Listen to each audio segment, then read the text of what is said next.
as an assistant coach with Illinois. Prior to that, I was on staff at Gonzaga for 2 seasons, which was my alma mater. I was a walk-on guard there for Coach Few. But then 4 years before that, I was actually teamed up with Coach Underwood. I was an assistant coach at Stephen F. Austin for 3 seasons, and then was with him at Oklahoma State as well. So this past season, it was good to kind of get teamed back up with Coach Underwood, and obviously my first season at Illinois, and really excited about the success we had this past season, and kind of more importantly, just the trajectory of the program and where we're headed. So I'm really blessed to be a part of the staff. Got an excellent staff from top to bottom, and hopefully I can bring something to the table here. So yeah, I'm just going to kind of dive into the film, and you can kind of see over my shoulder, actually, I didn't even plan it this way, but is a picture of Pat Riley. That was actually my first job out of college, was working for the Miami Heat, and being around Coach Riley, arguably one of the greatest coaches of all time, along with Eric Spoelstra, and just learning really the tricks of the trade right out of college. I probably couldn't have asked for a better situation right out of graduating than learning from Coach Riley and Coach Spoelstra about analytics, about film, about basketball, about culture, how to run an organization. So that is definitely, part of my DNA, and was very influential to me at a young age, learning this business. So what I'm going to do is I'm going to break down, like I said, the last 3 minutes of our win against Wisconsin, kind of a context of where we were at in the season.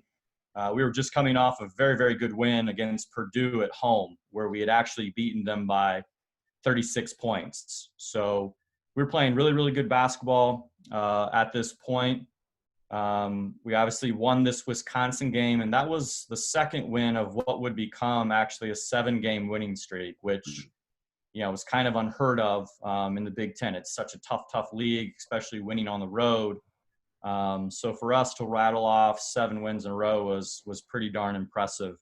And I felt like, too, this was kind of the point of the season where we really hit our groove. We made a lot of sweeping schematic changes throughout the season, putting in a new defense, changing our offense after the loss to Missouri, and really utilizing our extra practice time over Christmas break. And so I think this was kind of the stretch of the season where those changes and all that practice time started manifesting itself, onto the court. And I feel like this is when we started to really, really find our groove and comfort level of how we were going to play. So yeah, we'll just dive right into it here. Like I said, I'm really big into watching film. I spend a lot of time actually watching close games. So I call them late games.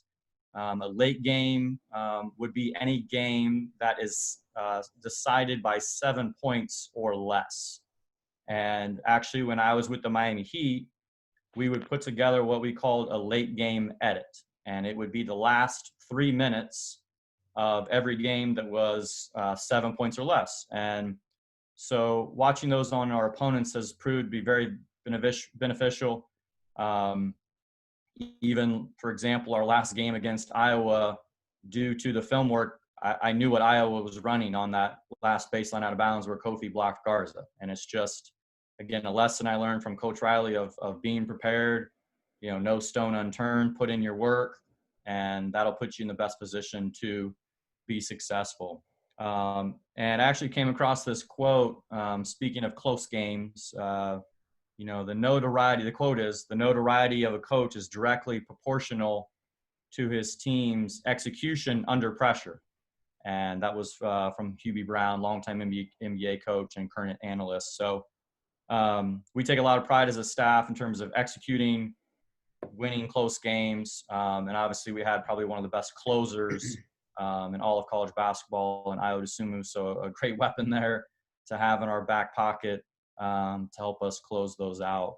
So I'm going to dive into the film here, and I'm probably going to be overly technical, but I just kind of wanted to really kind of pull back the curtain, and you guys could kind of see what our staff is thinking in terms of play calls and situations and substitutions, to maybe kind of give you guys a better look at kind of how we operate and think things through from the bench. So I'm going to share my screen here.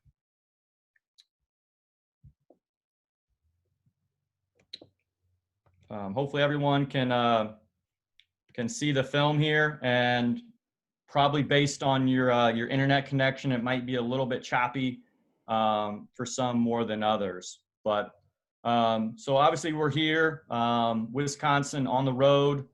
I think a place, that Illinois hadn't won in it was 15 years or, something crazy like that. But so here we are at the under 4 media timeout. So this would be a ATO situation. ATO stands for after a timeout. And so again, our staff takes a lot of pride in terms of coming in an ATO situation and really executing a play. So here we are. This was where we had made the change of moving Trent to the point guard spot and moving Io off the ball to where he could be more of a scorer. So here we're about to run a play, and this play is called Laker. And this was a really successful play for us throughout the year. But more specifically, this was a very successful play for us in this game. And we actually scored 17 points through this one play in particular. And it's kind of funny, this play was so successful for us in this game that actually later on in Big Ten play, both Maryland and Northwestern stole the exact same play to run against Wisconsin, because again, we had just so much success with it.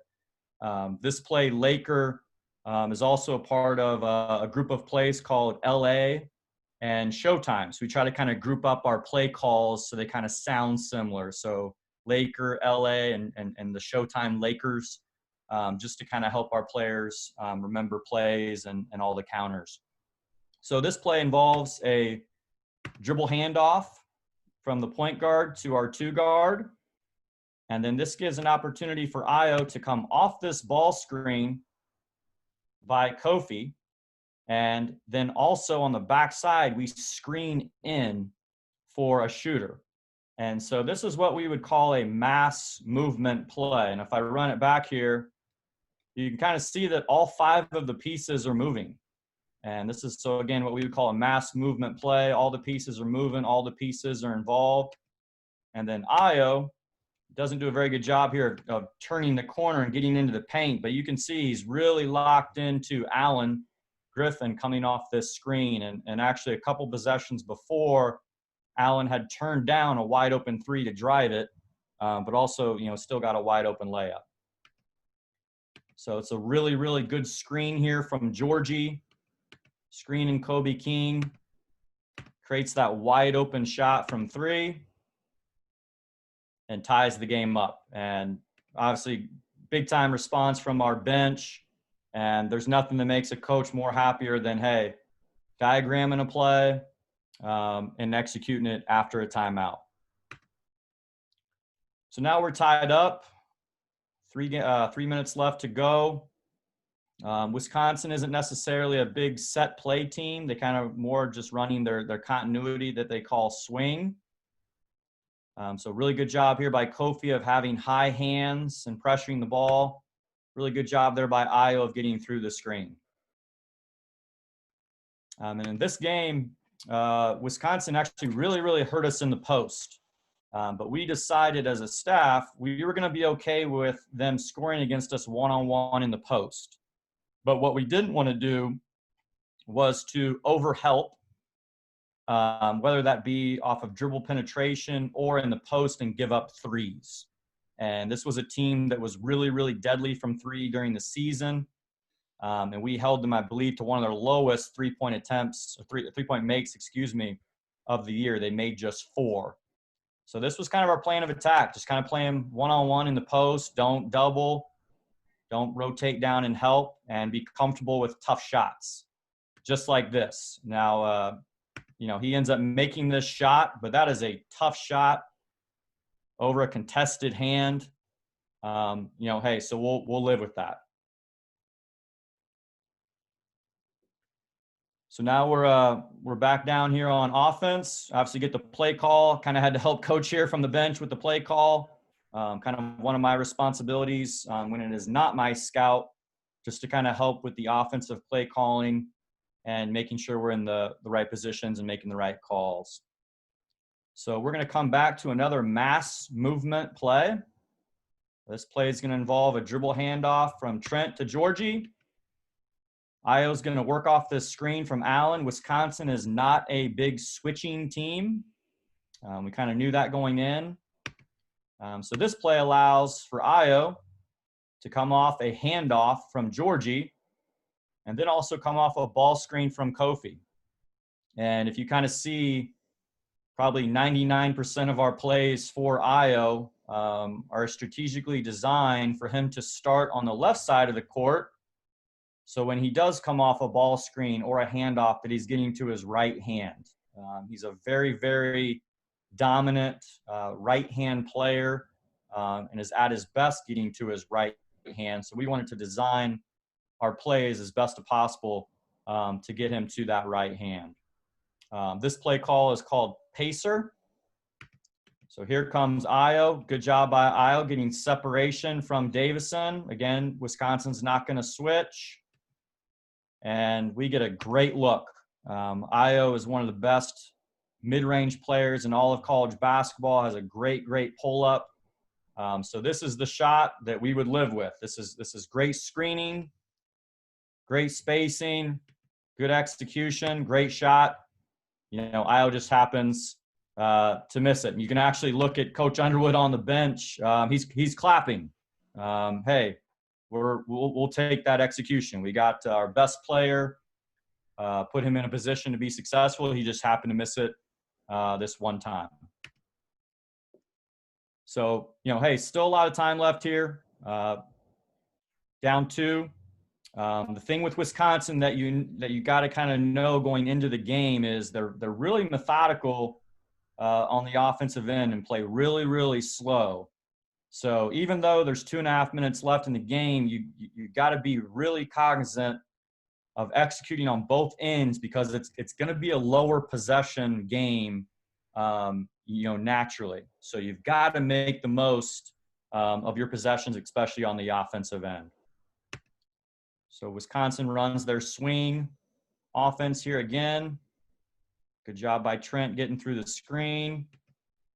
In ball screens for this game, we wanted to make it a 2-on-2 game.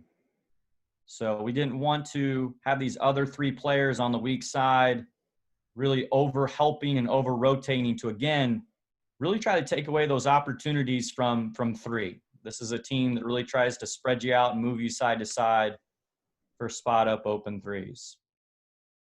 And so, they get a really good look there. That was Ford. He was actually shooting 47% from 3 going into this game. So that's a defensive breakdown. And we really just dodged a bullet there. And this is where Wisconsin's really, really good.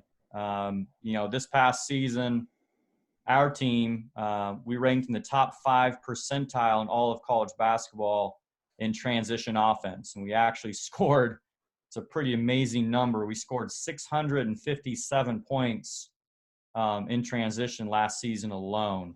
So we're an up-tempo team, kind of the opposite of Wisconsin, but they do such an unbelievable job, and we'll see it in this clip of getting back. And you can see they sprint really hard, they communicate really well, and they're pretty much matched up with us 4-on-4, to take away that transition opportunity. And again, it goes back to when you're playing Wisconsin, they're so solid.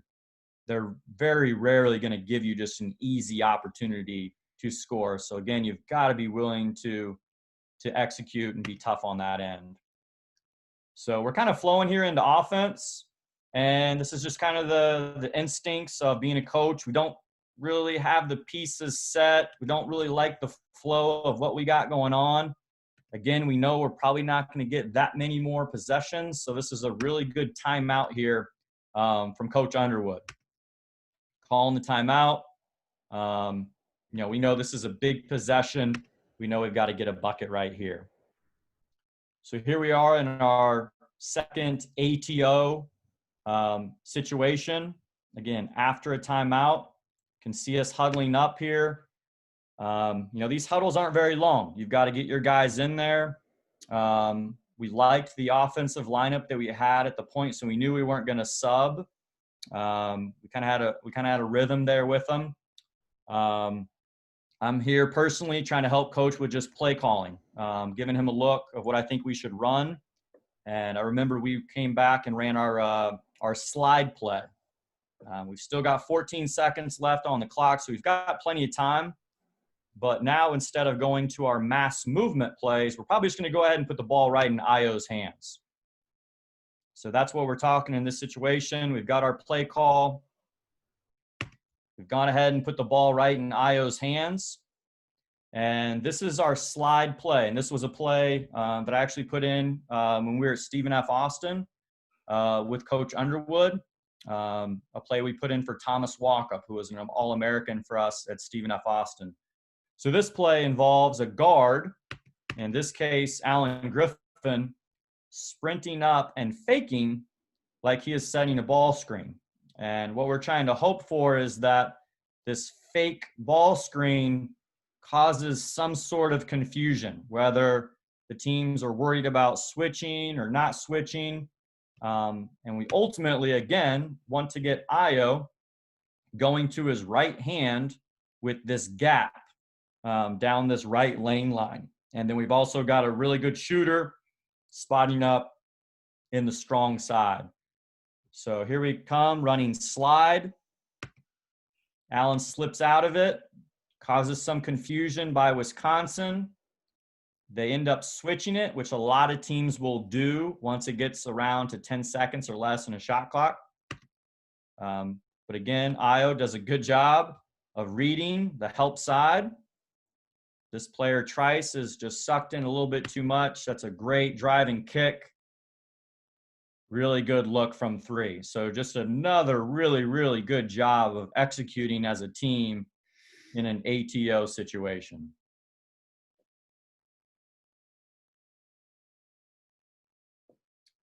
And then kind of Wisconsin comes back with kind of the same situation. They didn't really quite like what they had, so they call a timeout.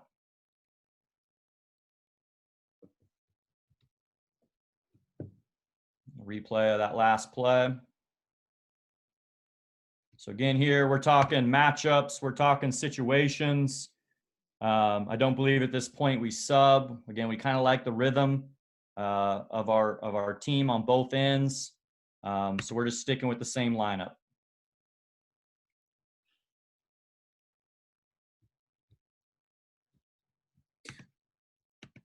So, Coach, can I ask you a question? Yes, sir. So when the other team, like in this case, Wisconsin, goes into a timeout, they're going to come out. Well, I guess you don't know that, but I don't know do you assume that they're coming out with a different play, and then are you trying to guess what play they're coming out with, or how are you? I mean, are you being aggressive on your end of the timeout, or how do you prepare to come out of a timeout? Right. I think the first thing you want to look at, especially late in a game, is have they subbed or not. And you definitely just want to get your pieces set first. And, maybe Wisconsin subs and goes a little bit smaller. So we would probably try to match that up and go smaller as well. In this situation, they didn't sub. But yes, and that's where your film work goes into place of kind of knowing what some favorite plays are. Or to me, it's less about the plays and more about like what matchup they like to go to. And then making sure you've got your best defender on that particular player. But yeah, no, this is again where the film work, where the analytics work goes in, and yeah, you're trying to relay that to your players in the timeouts and help them out as much as possible. Now, Wisconsin's more of a continuity-based team running that swing offense, but in this situation, they do run a particular set play because again, it is in a late game situation. All right, thanks. So we'll dive into rest of the game here. So Allen does a good job of getting through this stagger screen. So what Wisconsin's trying to do to this play is run Brad Davison off this stagger screen and run him into the post to essentially make him a passer. Brad Davison isn't necessarily a good back to the basket player, but they're just trying to work him into the post to kind of make him a facilitator from there. And as good as that was as of Allen getting through the screen, this is what we would call a really, really just bad foul. Wisconsin's posting up their point guard. He's not much of a threat. He's probably not even going to try to score from this spot, and yet Allen plays for the steal and happens just to run him over. So that's a frustrating play, but this is what we really love, just this tight huddle.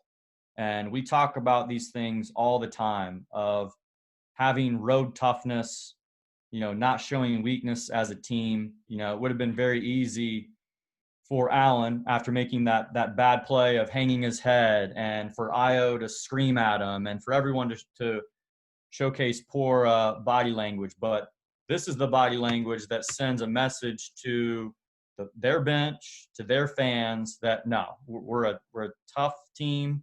We're tight knit. Hey, we made a bad play, but we're going to move on to the next play and we're going to be all right. And so we talk about these things a lot, of having tight huddles, picking each other up, having great body language. And to me, that's just a sign of a winning team. Hey, Steven. Yep. Mike Waldbusser wants to know, how are plays signaled in? The Big Ten knows each other so well. How do they not know what we're going to run? Yeah, so we have most of our plays, we just relay them in with a verbal call. And, again, we've kind of already talked about our Laker play. We ran Pacer as well. Some of our plays do have a hand signal as well. But typically we just relay those in with a verbal call. And so that's how we get them in. I feel like we're probably the best team in the entire league in terms of knowing the other team's play calls. And again, I think we just put more kind of film work in. We put more work in terms of just organizing those play calls. And I feel like that's one of our strengths. And that's a big reason we had the best defense in the Big Ten. Because usually we're tipping off our players to what's coming. Maryland calls elbow. We've been talking about elbow for 3 straight days. We call out elbow. Our guys know exactly what's coming. So some teams try to pick up your calls. Some teams don't. Wisconsin's such a system-oriented team on both ends. They're not one of those teams that's overly concerned with the Laker or the Pacer. They just kind of do what they do. That's not necessarily a knock on their staff or a knock on their preparation. Obviously, they're a heck of a program, but that's just kind of how they go about things. So we've got a really good free throw shooter here. Kind of assume that, he's going to make both of these. We still like our lineup here. We've been executing at a high level, so we're not going to make any substitutions. Kind of just keep doing what we're doing here. Going to relay our play call in here. Again, Lakers been successful for us. So I believe we end up coming back to that. So Davison makes them both. We're down by 1. So here we go. And this is what I love. Hey, their crowd's starting to get into it. You can see their fans starting to jump up and down and get into it. And so this is where your preparation comes in. Of executing in practice, executing in the film room, tough environment, on the road, got to be able to execute your stuff. So here we come back to our Laker play. So again, dribble handoff from Trent to Io. And then again, on the back side, we're going to have Georgie screen in for Allen again. And this was the play where he made that 3. So, and this is where our plays are all tied in together. So number 2 here, Ford for Wisconsin, because Allen just did make that 3. You can see he's really consumed with Allen. He's like, man, Allen just scored off this play. I've got to stop Allen. I've got to stop Allen. Well, what that then creates is this wide open layup for Ayo Dosunmu. And this is where Ayo is so good with his right hand, skipping off this ball screen. This is a technique we teach our guards every single day, of coming off a ball screen, skipping to change space. But again, let's focus on number 2 here for Wisconsin, of just how he's so consumed with Alan Griffin that he does not see Ayo at all until he lays it up. So again, this was not an after timeout situation, but this is executing under pressure. Their crowd was just starting to get into it. They were up 1. We respond. Their crowd then sits down.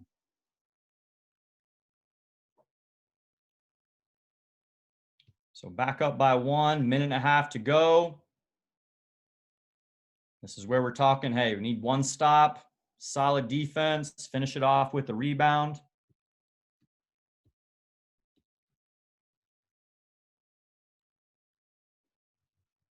There's Davison off that stagger screen again. Good job by Allen getting through.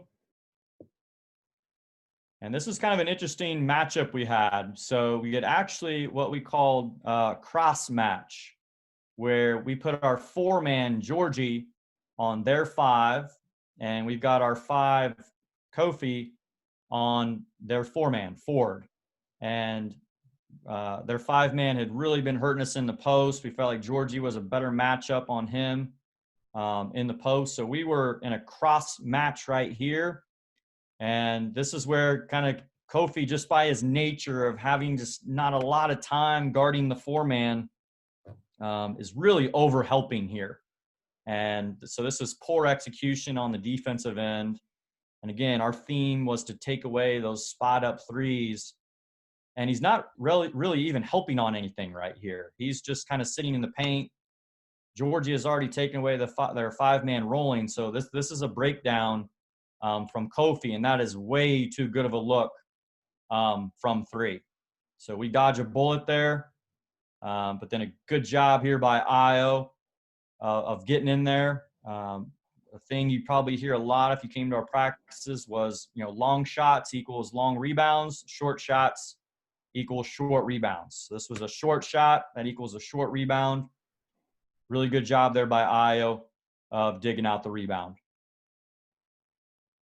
So right now you can kind of see me. I'm patting Coach Underwood on the butt, helping him with that play call. But I'm probably also calling out 2 for 1.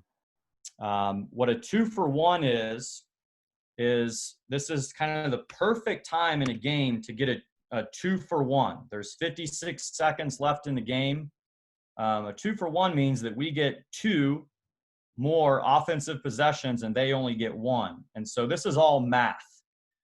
So what we ideally want to do is we want to get a shot off with around 45 seconds left. And we don't necessarily want to rush that shot, but we want to make sure that we get the ball back to finish the game.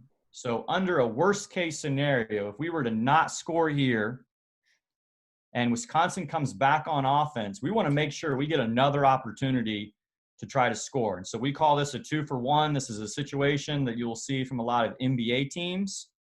If you actually watch The Last Dance on the Chicago Bulls when they beat the Utah Jazz in Game 6, they executed a 2 for 1 perfectly. So we're talking 2 for 1 here. So ideally we want to get, a shot up here with at least 45 seconds left on the shot clock, because again, that's going to put the ball back in our hands for another opportunity. So, hey, Lakers been working for us. No need to get away from it. So another dribble handoff from Trent to Ayo. Another opportunity for Ayo to skip off this ball screen. Get to his right hand. Now Davison's so concerned with taking away that drive that Ayo just had that he really kind of overhelps. And this is just Ayo being Ayo, making a big time play. And putting us in a really, really good position. Now what's key is the 45 seconds. So now, even if Wisconsin comes down, and scores, we're definitely going to at least get another look. But really, the 2-for-1 is now out of play because now we're up by 4. But that was just a really good job of executing, obviously, the play, but also that 2-for-1 situation if we had not made that shot.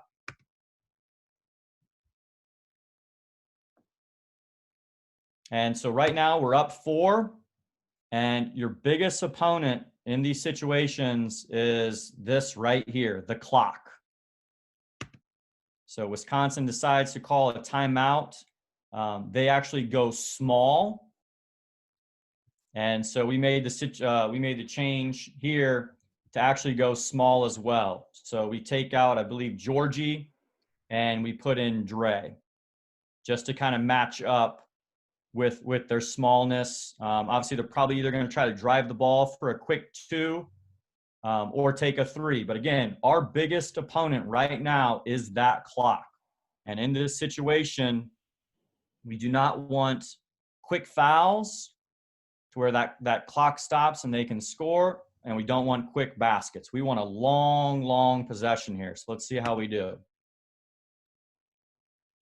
So we want that clock running. Good job by all of our guards getting through screens. Force a really tough shot. Okay, and this kind of goes back to what we talked about earlier. Long shots equal long rebounds. And, Dre's trying to block out there. It was just kind of an unlucky bounce, and it was a long bounce, so it kind of held true to our saying. But again, we don't want to foul here. We don't want quick opportunities. We want that clock to run. And so, hey, they take a tough 3. It's contested. They ended up making it, but we just burned 23 seconds off of the clock. And so that besides giving up that offensive rebound, that's a pretty good possession in terms of just running the clock down. Okay. They call a timeout. Me personally, if I'm Wisconsin, I do not call this timeout. I feel like Wisconsin has the momentum. They've just made a 3. Okay. And I would almost let Illinois call the timeout if I'm the Wisconsin staff. And you've got this momentum, you've got this energy. Yes, I know you want to set your defense, but you're also allowing the offense to set their press break. So that's just kind of my personal opinion. In this situation, if I were Wisconsin, I would not call a timeout and kind of keep that pressure on the team, especially a road team, having just made a big 3 there. So we're in a timeout here. We actually sub. We put Georgie in for Kofi. We still stay small, but we put in Georgie for Kofi. And technically on the season, Kofi was a better free throw shooter than Georgie, but Kofi was really struggling that particular night. He was 3 of 6 from the free throw line. Just kind of had a bad vibe at the free throw line. So this is kind of where you just kind of go with your gut instincts. It's not necessarily even about analytics. It's just more of kind of a gut choice. So we stayed small, but put Georgie in at the 5, which was also good because he's kind of a better passer and more mobile in terms of breaking their press.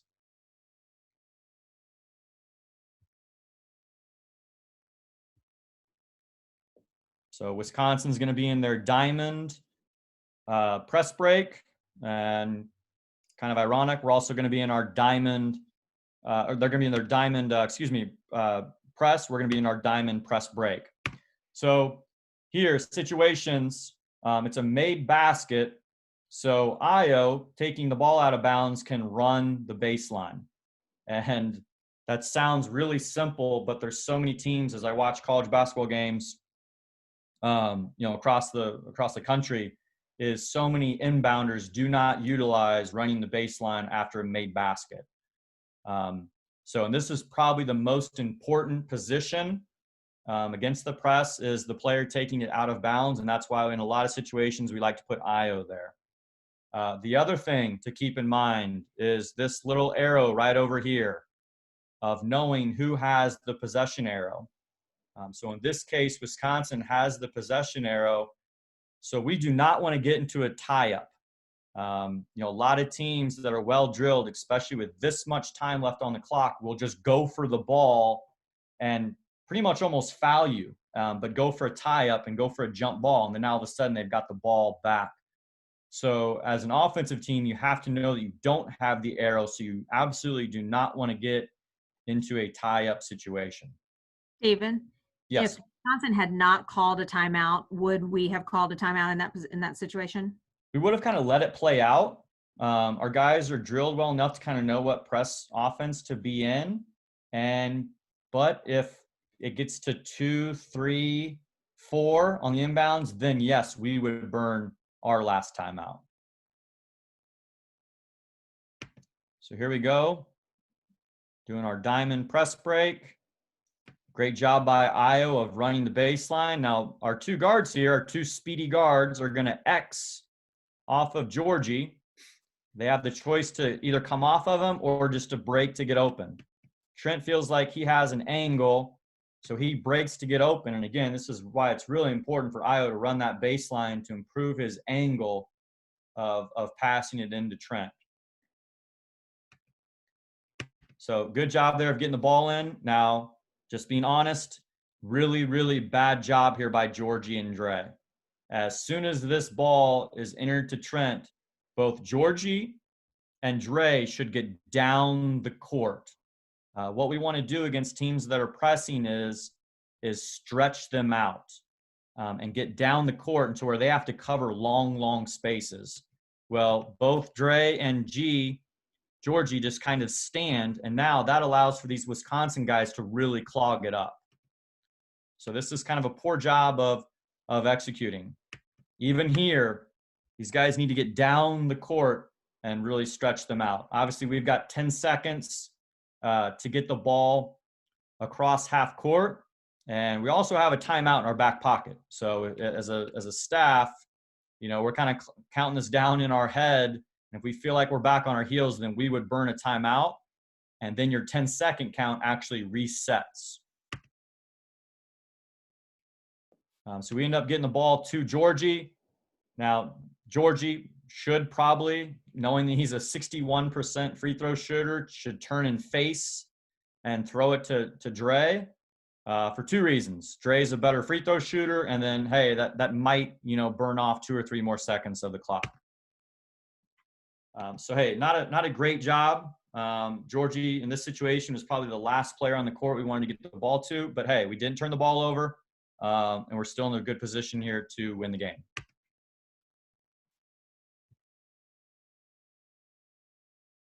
Okay, and this is where Wisconsin being really, really solid pays off for them. As you can see, we're not in the double bonus yet. We're in a tight game here, late in the game.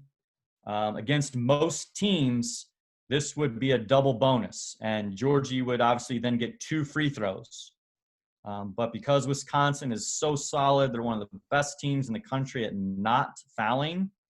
It puts them in a better position here to where now this is all of a sudden a 1-and-1. So the situations we're kind of talking through here as a staff, obviously if he misses, we're in our one-stop mode. If he makes one of them, we're still in our one-stop mode. We obviously don't want to give up a 3. If he were to make them both, we would then be up by 3 points. And anytime we're up by 3 points late in a game, we would be in what we call Geronimo. And that would be where we allow the offense to dribble the ball up the court, get past half court, and as soon as they get in a scoring area, we will then purposely foul. We never want to allow a team to tie the game up, so we would have been in Geronimo. So we're kind of talking through those situations. We had the opportunity when that foul happened to sub, but we like our defensive lineup here.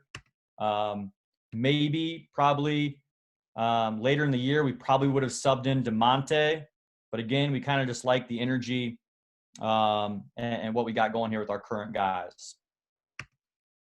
So Georgie steps to the line. He obviously misses it. And this is where it's really important. And we talk about this in our situations. If you're Dre and if you're Allen, to not go over the back and to not foul. There's so many teams that try to go for this rebound and go over the back, and then all of a sudden you foul Wisconsin and they've got 2 free throws and they're up. So even Allen here, he's really pushing it, getting this hand in there. You never want to allow an official an opportunity to make that call. Also, this is a no-no. I mean, this would get Allen chewed out in the next day's film session of playing for that steal right there. He needs to sprint back and get matched up. But a good job here by talking, pointing, getting set up. Drive, a really, really good contest here by Georgie. And then if you remember earlier, we talk about long shots equal long rebounds, short shots equal short rebounds. So this is a really good job here by Dre and Io of blocking out and getting in there and securing the rebound. Now, if you're Allen here, you just want to pivot, pivot, pivot. Obviously, they've still got the arrow, so you don't want to tie up situation. But this is a pretty bad play here, trying to make this pass. I know he's trying to get the ball to Io and burn some clock, but he almost hands this ball to Brad Davison right underneath their basket.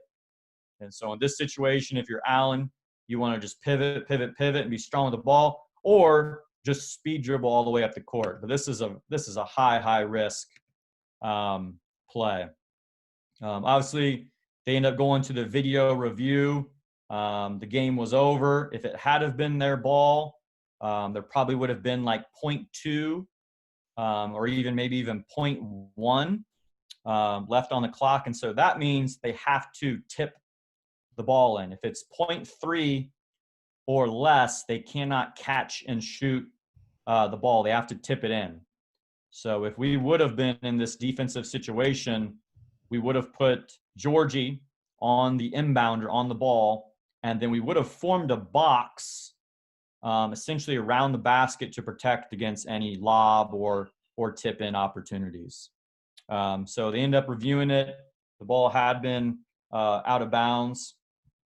So we win the game and get a big one. So obviously, that was a game where just really proud of, obviously going into a tough road environment and getting a win, but also just the level that we executed. You saw all those ATO situations where we executed after timeouts, and especially on the offensive end. And this was one of those games where I know it's cliche to say, hey, you win championships with your defense, but this night we actually won this game with our offense, with really, really good play calling from our staff, really good execution from our players, and then Io being Io. And making that big shot. And this was another really good big win for us. And again, it was the second win of what would become a 7-game winning streak, and really propelled us and gave our guys a lot of confidence throughout the rest of the season.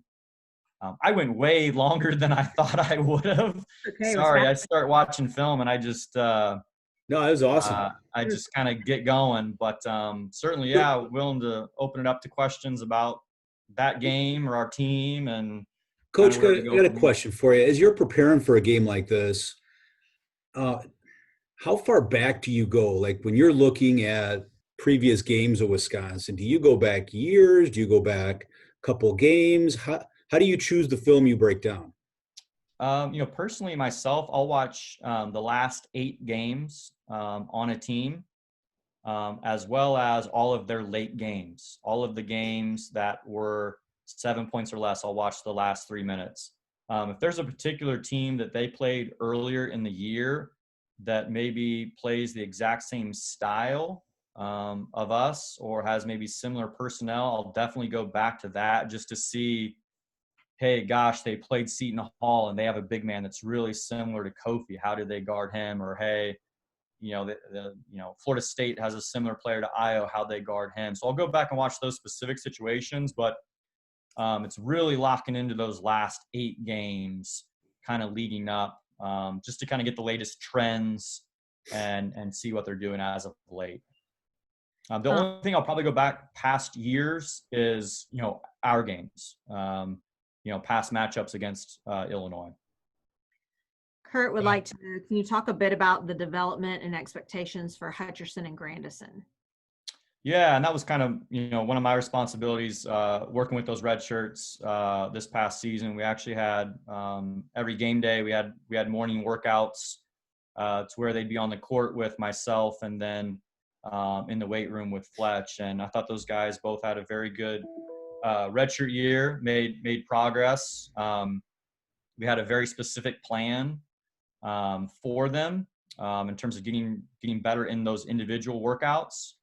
But I also think just the day-to-day competition of, going up against Dre and Io and, Trent and being around the system, I think is probably the biggest value of those red shirts. Yes, certainly they did make individual jumps on the things we worked on, but I think the value of just having that year practicing, competing, being in the system was really, really good for him. And Hutch got a little banged up late in the year with his back, and so didn't necessarily get to finish out the season. But you're talking about two really, really sharp young men. Actually, after every game, they have to write essentially a book report of the game and send it to me just to kind of keep them mentally dialed in and with situations and all that. But yeah, and I thought they had a really, really good redshirt year, and we're certainly excited about both of them for the upcoming year. I'll remind everybody, if you've got a question, you can type it into the chat or the Q&A, or you can hit raise your hand and we'll know that you have a question and you can ask Coach directly. Coach, have you seen a lot of change in Coach Underwood since working with him at Stephen F. Austin? Yeah, and so that was probably more so than any other team I've been a part of, was just all the changes that we made this season. We made a huge change in going from a pressure defense to more of a pack line defense. And that was kind of our calling card at Stephen F. Austin and Oklahoma State, was being a high pressure, turn you over, maybe foul a little bit too much.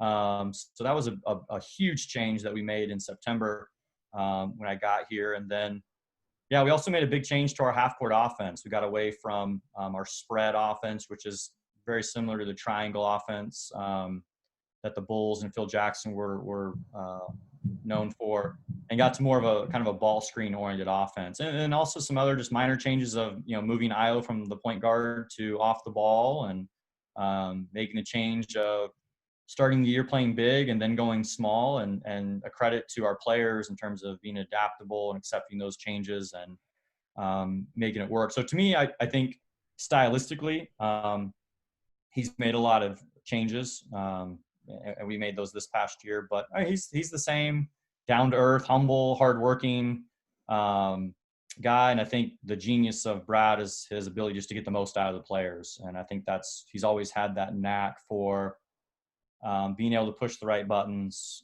He's an incredible motivator, but yet he can coach them hard at practice, but then he loves on them after. And to me, that's just a very special and unique ability he has of connecting with the players.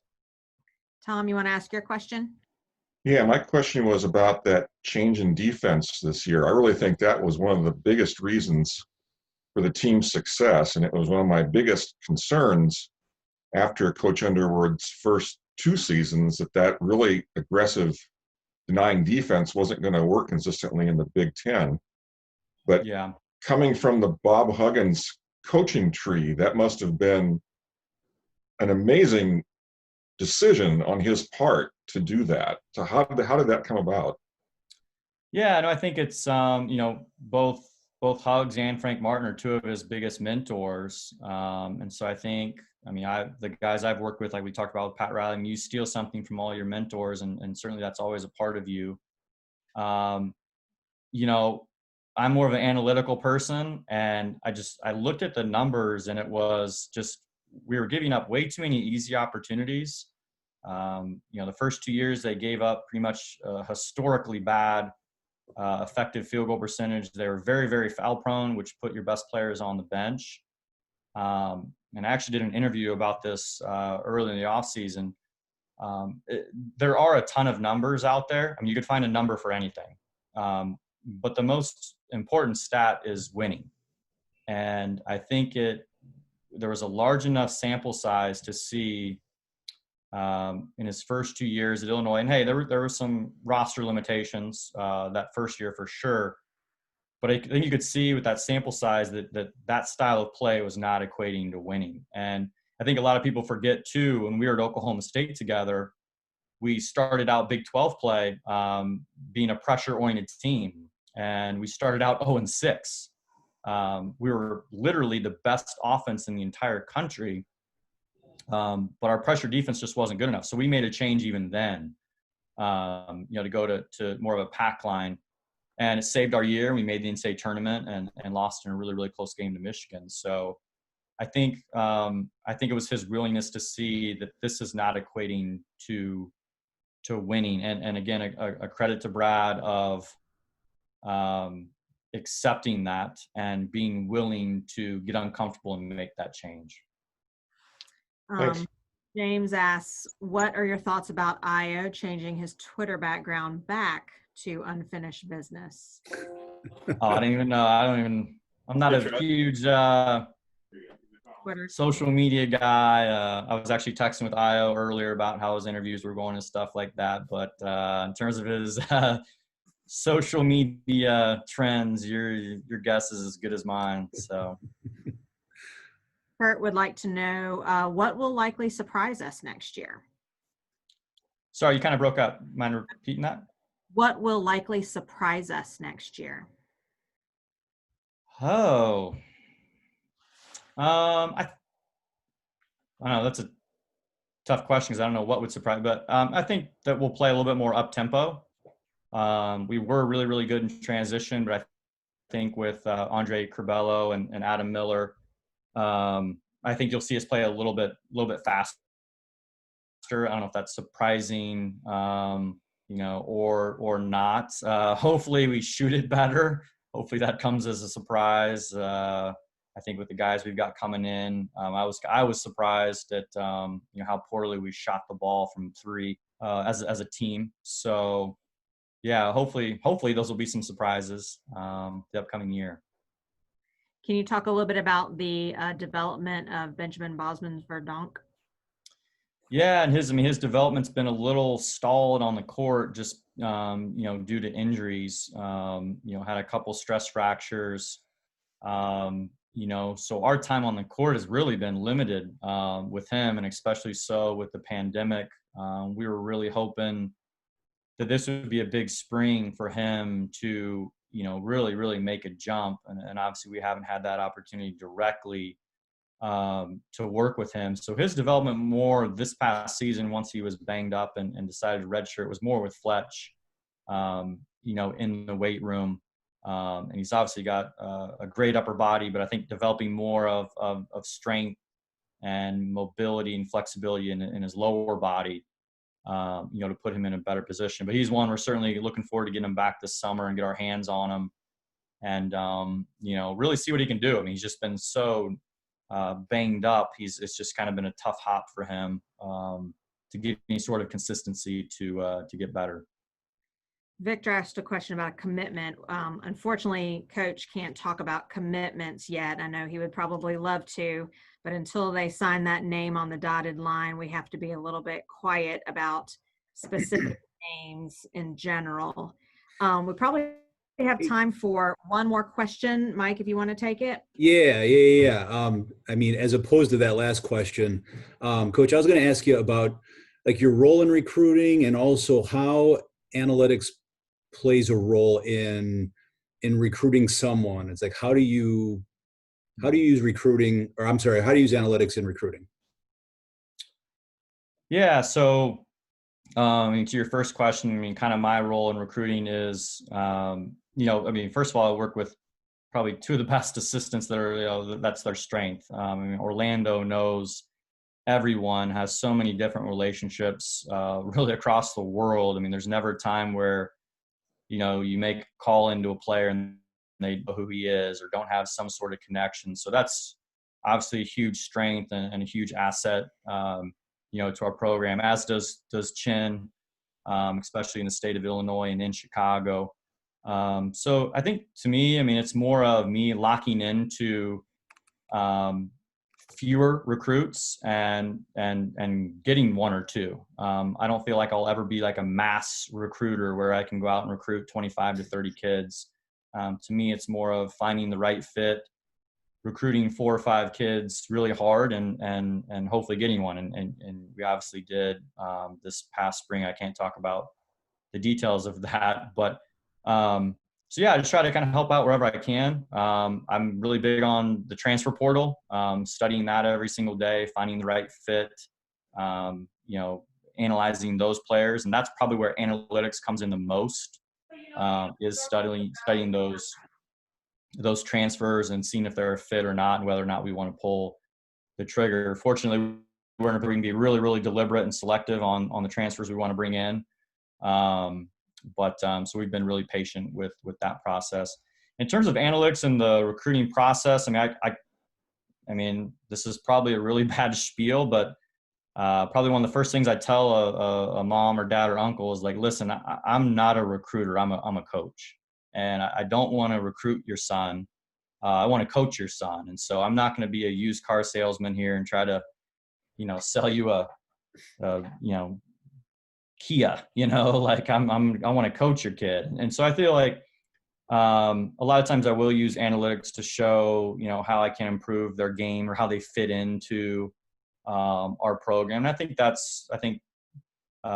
moms and dads and players appreciate, like, wow, okay, you can back that up, with data. So one final question. This is kind of a good one to wrap up on. With the trajectory that we ended the season on and all the insights you have on our team, where do you think we would have gone in the tournament? How far? Oh, that's tough to say. I mean, we were playing really good basketball. We won 5 of 6. We just hit a really, really good sweet spot. Obviously Ben was banged up, but our rotation guys were healthy. It's tough to say, but I know we were a really hungry and really confident team entering the tournament. We actually probably had one of our best practices of the year there at Butler before we found out that not only was the Big Ten tournament canceled, but the NCAA tournament canceled. I'm more of like the realist on the staff. Like if you were to ask O and Chen, they'd probably tell you we would have won the whole dang thing. I guess I'm, again, more of the realist. But no, I mean, I think definitely a Sweet 16 level. From my experience, I think, I've been blessed to have coached in, I think, 12 of the last 14 NCAA tournaments. And I feel like you really win with guard play. And I loved our guards, the way they were playing, the way that they were playing together. So I think that mix of being hungry, being really confident, having really, really good guard play is a really good mix. And I know everyone kind of says, well, it all comes down to matchups. I'm like, no, it all comes down to you.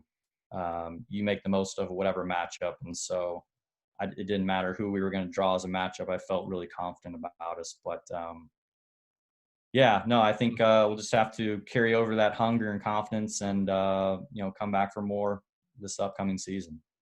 Awesome. Well, Coach, I just want to thank you. This has been like one of the best Zooms of all the different events. We never really get this level of insight, and it has been really cool. And I just got a note here from Dave Deach, and I haven't talked to Dave in a while, but I want to read you what he said. This was definitely my favorite Zoom call this year, and there's been a lot of Zoom calls. Wow.